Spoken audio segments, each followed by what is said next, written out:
Hello दोस्तों, आप देख रहे हैं डीएलवी न्यूज। हम बात करेंगे देश दुनिया की तमाम 25 काम की और महत्वपूर्ण बड़ी खबरों के बारे में। तो आप इस वीडियो को अंत तक जरूर देखें। कमेंट में ये भी बताएं ये वीडियो आप किस शहर राज्य से देख रहे हैं, और अभी तक आपने चैनल को सब्सक्राइब नहीं किया तो कर दीजिए और बेल आइकन को भी प्रेस कर लें ताकि सही समय पर सही खबरें आपके पास सबसे पहले पहुँचे। तो चलिए नजर डालते हैं आज की तमाम बड़ी खबरों पर।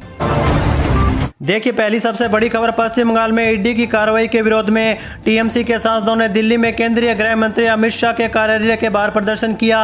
इस दौरान महुआ मोइत्रा और डेरेक ब्रायन सहित कई प्रमुख सांसद शामिल थे। पुलिस ने प्रदर्शनकारियों को हटाया और महुआ मोइत्रा व डेरेक ब्रायन को हिरासत में ले लिया है। टीएमसी ने ईडी की कार्रवाई को अलोकतांत्रिक बताया। वहीं अगली बड़ी खबर देखिए, नीतीश सरकार का बड़ा फैसला। एग्री स्टेक के लिए किसानों के पंजीकरण की अंतिम तिथि 10 जनवरी तक बढ़ा दी गई है। उप मुख्यमंत्री विजय कुमार सिन्हा ने बताया कि इसका उद्देश्य सभी पात्र किसानों को केंद्र और राज्य सरकार की कल्याणकारी योजनाओं का लाभ सुनिश्चित करना होगा। फार्मर आईडी से पीएम किसान और अन्य कृषि योजनाओं का लाभ सीधे मिलेगा। साथ ही जमाबंदी का शुद्धिकरण भी होगा। किसान पंचायत भवनों में शिविरों में पंजीकरण करा सकते हैं। चलिए अगली बड़ी खबर देखिए, अखिल भारतीय कांग्रेस कमेटी ने जम्मू में मनरेगा बचाओ संग्राम अभियान का आगाज किया। यह देशव्यापी 45 दिवसीय आंदोलन का हिस्सा होगा, जिसका नेतृत्व सांसद डॉक्टर सैयद नसीर हुसैन और जेकेपीसी अध्यक्ष तारिक हमीद करार ने किया। कांग्रेस ने मोदी सरकार पर मनरेगा जैसे ऐतिहासिक कानूनों को कमजोर करने का आरोप लगाया। पार्टी ने कार्यकर्ताओं से लोगों को उनके रोजगार के अधिकार के प्रति जागरूक करने और इस अभियान को राज्य का दर्जा बहाल करने के आंदोलन से जोड़ने का आदेश दिया। वहीं देखिए दोस्तों, हिमाचल सरकार को बड़ा झटका। हिमाचल प्रदेश उच्च न्यायालय ने 30 अप्रैल से पहले पंचायती राज चुनाव संपन्न कराने का आदेश दिया। न्यायमूर्ति विवेक सिंह ठाकुर और न्यायमूर्ति रोमेश शर्मा की पीठ ने 28 फरवरी तक चुनाव प्रक्रिया पूरी करने का आदेश दिया है। सरकार ने आपदा और परिसीमन का हवाला देकर चुनाव टालने की बात कही, लेकिन याचिकाकर्ताओं ने इसे संवैधानिक दायित्व बताते हुए चुनौती दी। चलिए अगली बड़ी खबर देखिए, आयुष्मान योजना में एक बड़ा अपडेट सामने आया। अब सड़क दुर्घटना पीड़ितों का भी कैशलेस इलाज हो सकता है। सड़क दुर्घटना पीड़ितों के लिए कैशलेस उपचार योजना में अब आयुष्मान योजना के अस्पताल भी शामिल होंगे। ट्रॉमा और सर्जरी सुविधा वाले नए अस्पताल भी स्वयं जुड़ेंगे। साजिश कर्मचारियों को प्रशिक्षण देगी ताकि पीड़ितों को भर्ती के 7 दिन तक 1.5 लाख रुपए तक का निःशुल्क इलाज मिल सके। यह पहल आपातकालीन चिकित्सा देखभाल सुनिश्चित करेगी। वहीं देखिए दोस्तों, मेरठ के कपसाड में मां की हत्या और बेटी के अपहरण मामले पर सपा अखिलेश यादव ने भाजपा सरकार पर निशाना साधा। उन्होंने एक्स पर पोस्ट कर भाजपा को नाकाम सरकार बताया। अखिलेश यादव ने कहा कि सरकार अपराधियों को संरक्षण देती है। पुलिस ने अपहृत किशोरी की बरामदगी और आरोपियों की गिरफ्तारी के लिए 5 टीमें गठित की और गाँव में पुलिस बल तैनात किया गया है। वहीं अगली बड़ी खबर देखिए, मुख्यमंत्री पुष्कर सिंह धामी ने उत्तराखंड के विभिन्न विधानसभा क्षेत्रों में विकास कार्यों के लिए 5.26 करोड़ रुपए स्वीकृत किए। इसमें लोहाघाट में अंबेडकर भवन, पिथौरागढ़ में सीसी मार्ग, अल्मोड़ा में 101 फीट लंबा तिरंगा स्थापना और बाजपुर में आंतरिक सड़कों का निर्माण शामिल किया। मुख्यमंत्री ने अधिकारियों को समयबद्ध और गुणवत्तापूर्वक कार्य सुनिश्चित करने का आदेश दिया। यह धनराशि राज्य के बुनियादी ढांचे को मजबूत करेगी। वहीं देखिए, उत्तर प्रदेश में 12 से 26 जनवरी तक स्थापना दिवस समारोह आयोजित होगा। मुख्य सचिव ने सभी विभागों को निर्देश दिए हैं कि युवा दिवस और नेताजी सुभाष चंद्र बोस जयंती पर विशेष कार्यक्रम होंगे। 24 से 26 जनवरी तक मुख्य यूपी दिवस मनाया जाएगा। हर जिले में विकसित भारत विकसित उत्तर प्रदेश थीम पर प्रदर्शनी लगेगी और संस्कृति विभाग प्रति जिले 1 लाख रुपए देगा। चलिए आगे बढ़ते हैं अपन खबरों में। देखिए, केंद्रीय सड़क परिवहन और राजमार्ग मंत्री नितिन गडकरी ने गुरुवार को कहा कि सड़क दुर्घटनाओं पर लगाम लगाने के लिए केंद्र सरकार वाहन से वाहन संचार वायरलेस तकनीक लाने पर काम कर रही है। वाहन टू वाहन संचार प्रौद्योगिकी की मदद से वाहन में एक दूसरे से सीधा संवाद हो सकेगा। वहीं देखिए दोस्तों, मुंबई महानगर पालिका चुनाव से पहले लगभग 20 वर्ष बाद साथ आए ठाकरे बंधुओं उद्धव ठाकरे और राज ठाकरे ने कहा कि वे महाराष्ट्र धर्म की रक्षा के लिए साथ आए हैं। उन्होंने यह बात शिवसेना के मुखपत्र सामने में गुरुवार से प्रकाशित हो रहे एक संयुक्त साक्षात्कार में कही। यह साक्षात्कार कार्यकारी संपादक और राज्यसभा सदस्य संजय राउत और फिल्म निर्माता निर्देशक महेश मांजरेकर ने लिया। वहीं अगली बड़ी खबर देखिए, अरविंद केजरीवाल ने प्रधानमंत्री मोदी से रूसी तेल आयात पर बाहरी दबाव के कारण लिए गए निर्णयों में बदलाव पर स्पष्टीकरण मांगा। उन्होंने कहा कि प्रधानमंत्री की चुप्पी से भारत की राष्ट्र की छवि धूमिल हो रही है। केजरीवाल ने यूरोपीय नेताओं की टिप्पणियों और ट्रंप की धमकियों का हवाला देते हुए पूछा कि क्या राष्ट्रीय हितों से समझौता किया जा रहा है। चलिए अगली खबर देखिए, महाराष्ट्र की अंबरनाथ नगर पालिका के लिए चुने गए कांग्रेस के सभी 12 पार्षद भाजपा में शामिल हुए।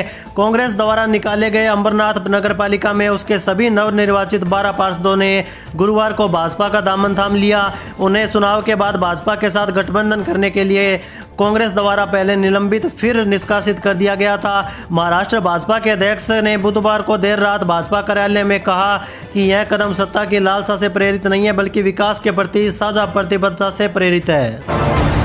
वहीं देखिए दोस्तों, उत्तर प्रदेश सरकार और वालमार्ट इंक के बीच एक महत्वपूर्ण समझौता हुआ। यह वालमार्ट वृद्धि सप्लाई डेवलपमेंट प्रोग्राम यूपी के अंतर्राष्ट्रीय स्तर पर प्रतिस्पर्धा बनाएगा। 3 साल के इस एमयू से उद्यमियों को निःशुल्क प्रशिक्षण, ई कॉमर्स रेडीनेस और वैश्विक बाजार तक पहुंच मिलेगी, जिससे निर्यात बढ़ेगा और रोजगार सृजित होंगे। यह पहल यूपी को निर्यात और ई कॉमर्स हब बनाने की दिशा में अहम कदम है। चलिए आगे बढ़ते हैं अपन खबरों में। देखिए, सुप्रीम कोर्ट ने आंध्र प्रदेश हाई कोर्ट के भ्रष्टाचार मामलों में दर्ज एफआईआर रद्द करने के फैसले को पलट दिया है। सर्वोच्च अदालत ने हाई कोर्ट के दृष्टिकोण को न्याय का मजाक बताया और कहा कि उसने एफआईआर रद्द करने के लिए अनुचित प्रयास बताए। हाई कोर्ट ने पुलिस थाने के अधिकार क्षेत्र के मुद्दे पर एफआईआर रद्द की थी, जिससे जांच रुक गई थी। वहीं दोस्तों देखिए, कांग्रेस नेता राहुल गांधी ने भाजपा को भ्रष्ट जनता पार्टी बताते हुए उस पर तीखा हमला बोला।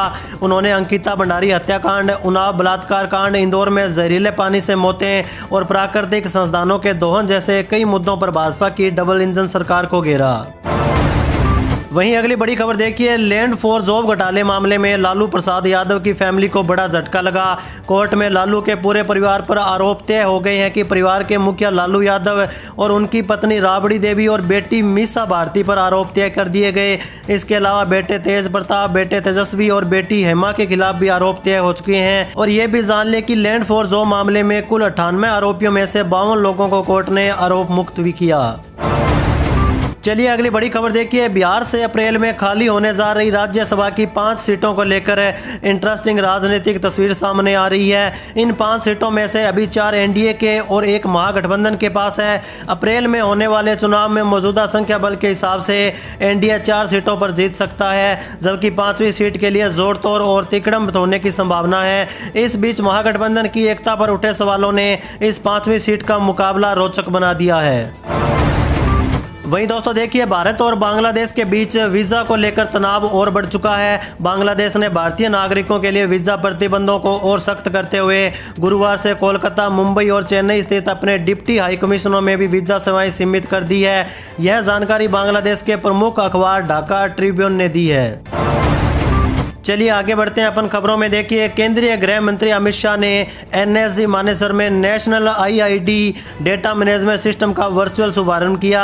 यह सिस्टम आतंकवादी घटनाओं और आईईडी विस्फोटों से जुड़े डेटा का वैज्ञानिक विश्लेषण करेगा, जिससे जांच तेज और सटीक होगी। शाह ने इसे देश की सुरक्षा के लिए डेटा कवच बताया, जो one nation one data territory की ओर एक कदम है। यह एजेंसियों को त्वरित प्रतिक्रिया में मदद करेगा और सुरक्षा तंत्र को मजबूत करेगा।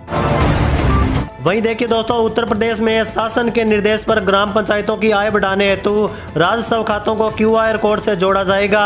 इसमें जन्म, मृत्यु, जाति प्रमाण पत्र और आय प्रमाण पत्र जैसे सरकारी स्कूलों का भुगतान डिजिटल रूप से आसान होगा। यह पहल पारदर्शिता बढ़ाएगी और ग्राम पंचायतों को आत्मनिर्भर बनाएगी।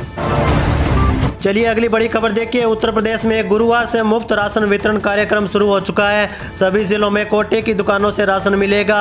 23 जिलों में अंत्योदय कार्ड धारकों को 14 किलो गेहूं, 11 किलो चावल और 10 किलो ज्वार बाजरा दिया जाएगा। शेष जिलों में प्रति कार्ड 14 किलो गेहूं और 21 किलो चावल मुफ्त मिलेगा। वितरण सुबह 8 से दोपहर 12 बजे और दोपहर से 2 से शाम 6 बजे तक चलेगा। वहीं दोस्तों देखिए, शशि थरूर ने बुधवार को वेनेजुएला में हाल ही में हुए अमेरिकी मिलिट्री ऑपरेशन पर गहरी चिंता जताई और राष्ट्रपति को पकड़ने को संयुक्त राष्ट्र चार्टर का उल्लंघन बताया। पत्रकारों से बातचीत के दौरान उन्होंने इस बात पर जोर दिया कि अमेरिकी ऑपरेशन सहप्रभुता, क्षेत्रीय अखंडता और अंतर्राष्ट्रीय विवादों में बल का इस्तेमाल न करने के सिद्धांतों का उल्लंघन करता है। चलिए आगे बढ़ते हैं अपन खबरों में। देखिए उत्तर प्रदेश में SIR अभियान के तहत मतदाताओं की संख्या में 2.89 करोड़ की कमी आई। फिर भी 15,030 नए पोलिंग बूथ बनाए गए हैं। इसका मुख्य कारण प्रति बूथ मतदाताओं की संख्या को 1500 से घटाकर 1200 करना होगा। इससे कुल बूथों की संख्या 1,77,516 हो चुकी है, जिससे मतदान के दिन भीड़ कम होगी और प्रबंधन बेहतर होगा। जौनपुर के मछली शहर में सर्वाधिक 94 नए बूथ बनाए गए हैं।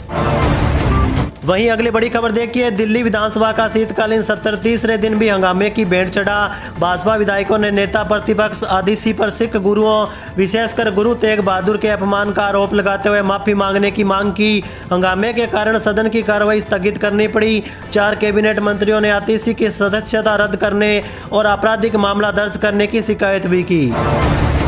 वहीं देखिए दोस्तों, दिल्ली हाईकोर्ट ने दिल्ली सरकार, MCD और NDMC को राष्ट्रीय राजधानी के सभी सरकारी स्कूलों के बुनियादी ढांचे का सर्वेक्षण करने का निर्देश दिया। यह सर्वेक्षण 4 सप्ताह में पूरा कर रिपोर्ट जमा करनी होगी, जिसमें RTE एक्ट 2009 के तहत अनिवार्य सुविधाओं की कमी का ब्यौरा होगा। कोर्ट ने 2017 की एक जनहित याचिका पर सुनवाई करते हुए यह आदेश दिया। चलिए अगली बड़ी खबर देखिए, बिहार में सड़कों के रख रखाव के लिए अब AI तकनीक का इस्तेमाल होगा। मुख्य सचिव की अध्यक्षता में हुई बैठक में OPRC 3 के तहत 19,327 किलोमीटर सड़कों के लिए यह निर्माण लिया गया है। 7 साल के लिए लागू इस योजना में AI और मशीन लर्निंग से सड़कों की खामियों का पता लगाया जाएगा, जिससे मानवीय हस्तक्षेप कम होगा। लापरवाही बरतने वाले ठेकेदारों पर सख्त कार्रवाई की जाएगी। वहीं देखिए दोस्तों, सुप्रीम कोर्ट ने EPFO को 15,000 की मासिक वेतन सीमा की समीक्षा करने का निर्देश दिया। यह सीमा 2014 से नहीं बदली है, जबकि वेतन में काफ़ी वृद्धि हुई।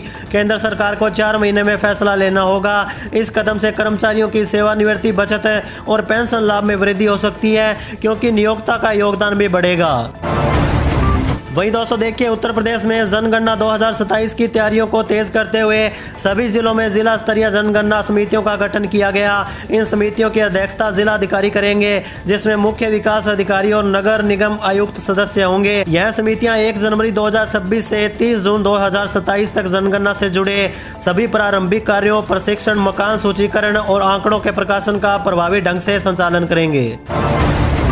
चलिए आगे बढ़ते हैं अपन खबरों में। देखिए, बिहार में जनगणना की प्रक्रिया तेज हो चुकी है, जिसमें प्रमंडल से लेकर नगर निकाय स्तर तक अधिकारियों की नियुक्ति की गई। यह पहली डिजिटल जनगणना होगी जो मोबाइल ऐप के माध्यम से पेपरलेस होगी। प्रथम चरण अप्रैल से सितंबर तक आवास गणना का होगा, जबकि दूसरा चरण फरवरी 2027 में जनसंख्या गणना के लिए किया जाएगा। कार्य में बाधा डालने पर जुर्माना और कारावास का प्रावधान भी रखा गया है।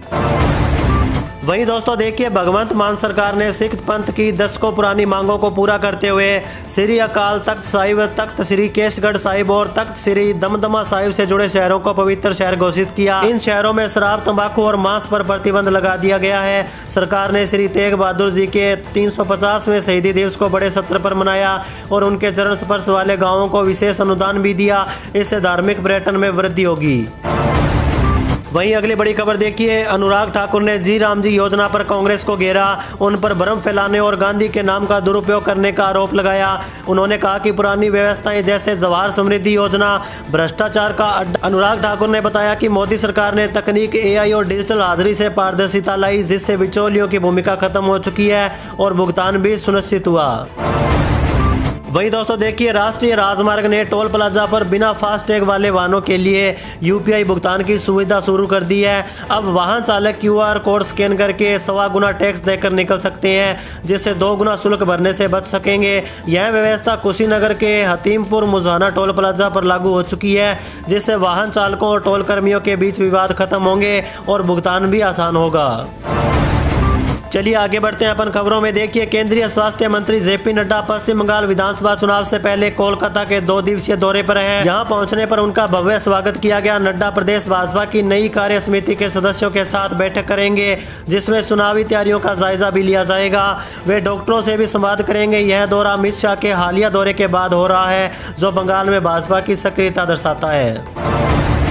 वहीं अगली बड़ी खबर देखिए, अमेरिकी राष्ट्रपति डोनाल्ड ट्रंप ने दावा किया कि प्रधानमंत्री नरेंद्र मोदी उनसे उतने खुश नहीं है। ट्रंप के अनुसार भारत को रूसी तेल की खरीद रोकने के कारण भारी टैरिफ चुकाना पड़ा। उन्होंने मोदी से अपने अच्छे संबंधों का जिक्र किया, लेकिन यह भी कहा कि भारत ने अब रूसी तेल व्यापार काफी हद तक कम कर दिया है। ट्रंप ने भारत पर अमेरिकी टैरिफ का भी उल्लेख किया। वहीं दोस्तों देखिए, महाराष्ट्र के अंबरनाथ नगर परिषद में भाजपा और कांग्रेस ने एकनाथ शिंदे की शिवसेना के खिलाफ गठबंधन कर लिया है। शिवसेना सबसे बड़ी पार्टी बनी, लेकिन बहुमत से चूक गई।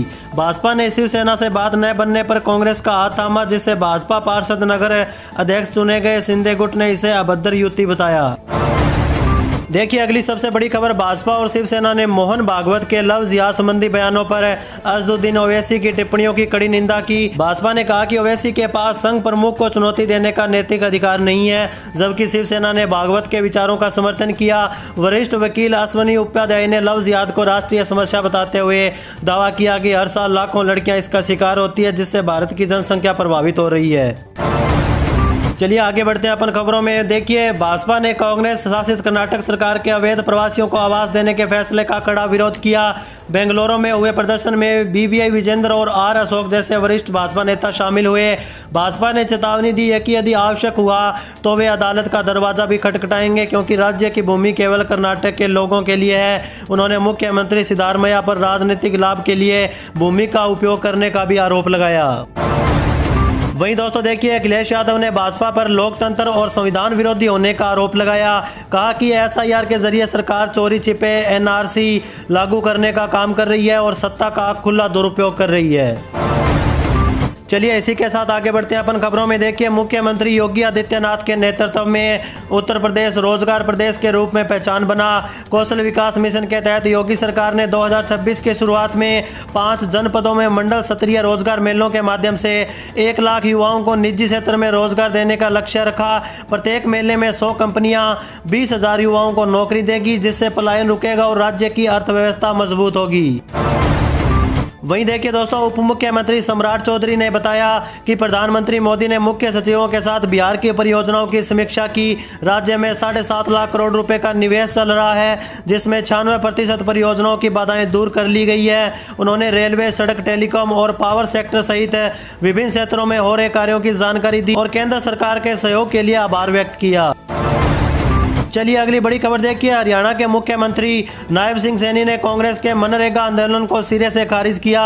उन्होंने कांग्रेस पर अपने कार्यकाल में मनरेगा में भ्रष्टाचार का आरोप लगाया। सैनी ने मोदी सरकार की वीबीजी रामजी योजना की सराहना की, जो मनरेगा की कमियों को दूर कर पारदर्शिता लाएगी और रोजगार के दिन 100 से बढ़ाकर 125 कर दिए गए हैं। वहीं देखिए दोस्तों, मायावती को बिहार में बड़ा झटका लगा। जिला अध्यक्ष सहित 2 दर्जन नेताओं ने इस्तीफा दे दिया। बक्सर में बहुजन समाज पार्टी के जिला अध्यक्ष सुभाष गौतम सहित करीब 2 दर्जन पदाधिकारियों ने पार्टी से इस्तीफा दिया। उन्होंने राष्ट्रीय संयोजक रामजी गौतम पर पार्टी को कमजोर करने, तानाशाही रवैया अपनाने और जाति पिछड़ा वर्ग के कार्यकर्ताओं के साथ दुर्व्यवहार का आरोप लगाया।